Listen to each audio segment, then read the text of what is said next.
Frank Greene, you're one of the leading first trumpet players. Big band is your life. Mm-hmm. Have you ever dreamed of doing a small gig?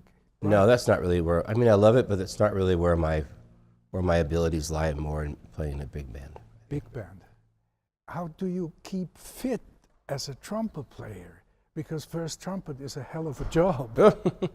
You know, I've been doing it for so long now that my body kind of knows how to do it. I don't feel like I have to really practice that much anymore, that same way anymore. You don't practice anymore? I do, but not to stay ready to do the gig. I practice just to play, you know. But what do you practice? Is it lips? Or? I actually practice things more using my fingers and trying to make sure my airflow is, you know, is going right, is going the right way for what I need. As an amateur, you always think, first trumpet player, this is such a hell of a responsibility. Has fear any place in your work?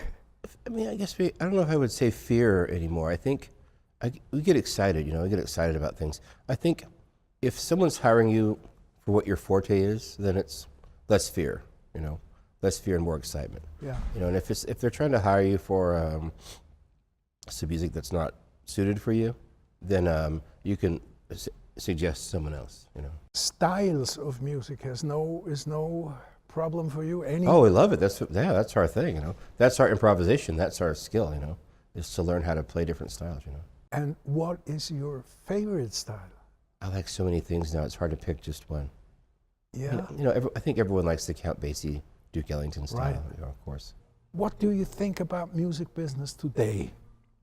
It's definitely different, even from when I was younger. When I was younger, I really wanted to play with Buddy Rich and Maynard and the Basie band. And now, since those bands are gone, there are a few other bands that have kind of come in to fill those spots, but they're not quite the same energy. You know what I mean? They're not the same kind of gravitas.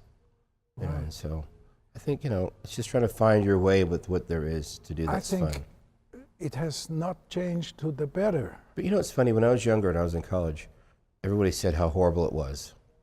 You know, even then. So, you know, I think it's just whatever you're used to. You know, change is funny. Sometimes we don't like the change that's made. Sometimes we do, you know. Do you have children? No. Would you recommend children taking up music? Well, if you love it, then you really don't have a choice. I mean, I think it's really just like anything else in life. Finding the avenue that suits you, that can give you the kind of life that you want in return. So that when you achieve your goal, the return of it is, you know, a life that you want. How did you get into television? I saw Tom Malone about a year or so before the gig came open. I didn't even know they were going to make a change. And so I thought nothing of it. We talked a little bit. And then about a few months in, I get an email from Tom saying, "Do you know this song?" I say, "Yeah, I know that song." And then like 2 months would go by. "Can you play this part by ear?" "Yes, I could." "Okay." Then like another 3 or 4 weeks would go by. "Could you play this high F if you had to?" "Yeah, I play high F, yeah." And then the Dizzy Gillespie band, I played lead in the Dizzy Gillespie. We were in Beirut. Right. And I got a phone call from Paul Schaefer. And Paul Schaefer, he says, your phone has a funny ring to it.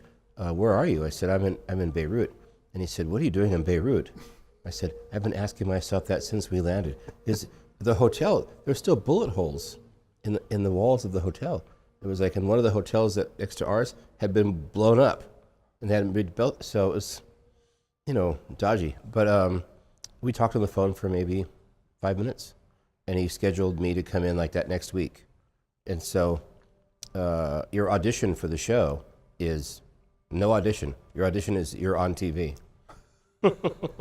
So that was scary, but you know, it worked out good. So. That's really scary. Yeah. And I've heard that you mentioned that big difference between working on a television show and on a band stage. Oh, very different, yeah. In what way? You know, when it's an evening concert, you are the event, right, for that evening. So everything's centered around you and the program. So when we're on TV, you're part of a package, of which you could maybe be the focal point for a moment, but it's really the host of the show and the guests, right? And so we might back up a guest, or maybe we have a tune of our own.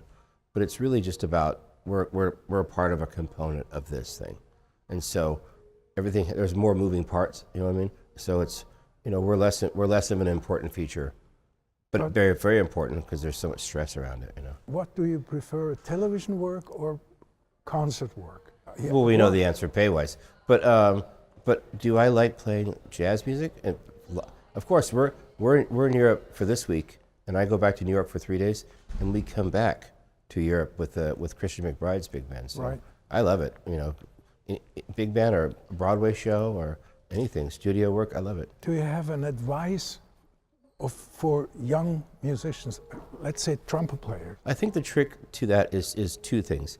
You have to be honest about what you want to play, and you need to find people who have done that so you can understand. Because, you know, when you're young, you know this part, right? And you want to go to this part, but these people already know this distance, right? And they can help you get there. So a lot of times young people, they get to here, and they're trying to get to here, and they guess what to do, and they make so many mistakes, and they waste money on their college. Matter of fact, I wrote a book for that very reason, called I Know That, because it's crazy. The title of the book is I Know That. I Know That, yeah. And because it's a whole bunch of stuff you already know, but you don't think about, like, you don't know how to get from here to here. And guessing is probably a bad idea, because even, you know, when you're going in the car, you'll put the GPS on. Right. You don't guess where to go, but people will get in the car and put the GPS on. But in their career, they turn the GPS off. So to me, these people here are like GPS. They can tell you how to get, you know, you can always make a turn and correct, and, you know, the GPS will help you get back on track if you get off track. But most people, when it comes to their career, they take the GPS and they throw it in the back seat. So that's why I wrote this book, to help them to understand, you know, how to do it. Well, being here in Switzerland, what do you think about Jazzaar, our jazz? Oh, this? Oh, it's great fun. I hope that you will come back here again, and we'll have the pleasure of talking about for it. sure. Thank you for having taking the time to talk to Oh, thank you. It's just my pleasure.